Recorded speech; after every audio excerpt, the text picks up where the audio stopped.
রাজ্যের অপসারিত স্বরাষ্ট্র সচিব জগদীশ প্রসাদ মিনাকে অন্য রাজ্যে ভোট পর্যবেক্ষক করে পাঠাচ্ছে নির্বাচন কমিশন। রবিবার বিধানসভায় ভোটের নির্ঘণ্ট প্রকাশের পর মধ্যরাতেই মিনাকে স্বরাষ্ট্র সচিবের পদ থেকে সরিয়ে দেয় কমিশন। এবার তাকে তামিলনাড়ুর একটি বিধানসভা কেন্দ্রের পর্যবেক্ষক করে পাঠানো হচ্ছে বলে কমিশন সূত্রের খবর।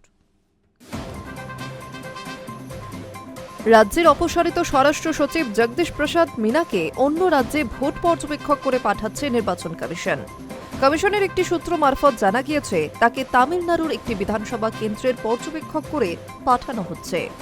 রবিবার বিধানসভা ভোটের নির্ঘণ্ট প্রকাশ করার পর মধ্যরাতেই মিনাকে স্বরাষ্ট্র সচিবের পদ থেকে সরিয়ে দেয় কমিশন। রবিবার ভোট ঘোষণা হওয়ার কয়েক ঘণ্টার মধ্যে মুখ্য সচিবের পদ থেকে নন্দিনী চক্রবর্তীর বদলির সিদ্ধান্ত প্রকাশ্যে আসে।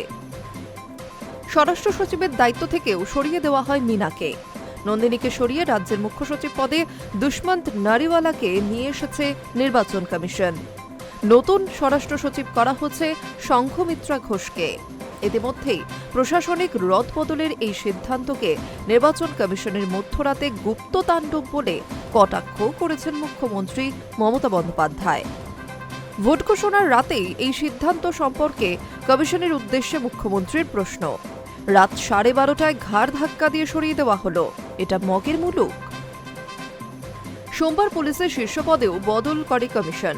রাজ্য পুলিশের ডিজি, কলকাতার পুলিশ কমিশনার, এডিজি পদে নতুন পদাধিকারীদের দায়িত্ব দেওয়া হয়।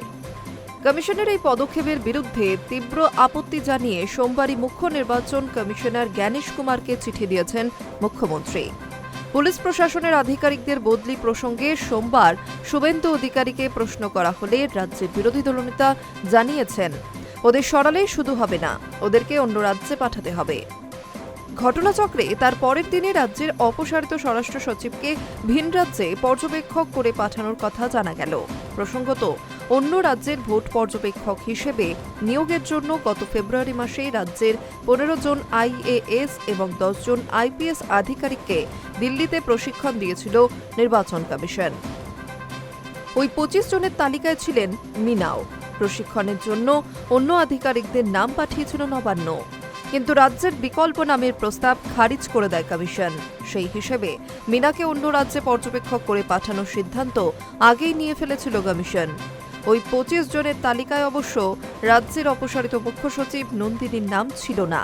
সেক্ষেত্রে তাকে অন্যত্র ভোটের দায়িত্বে পাঠানোর সম্ভাবনা কম বলেই দাবি করছে কমিশনের সূত্র। Hi News network.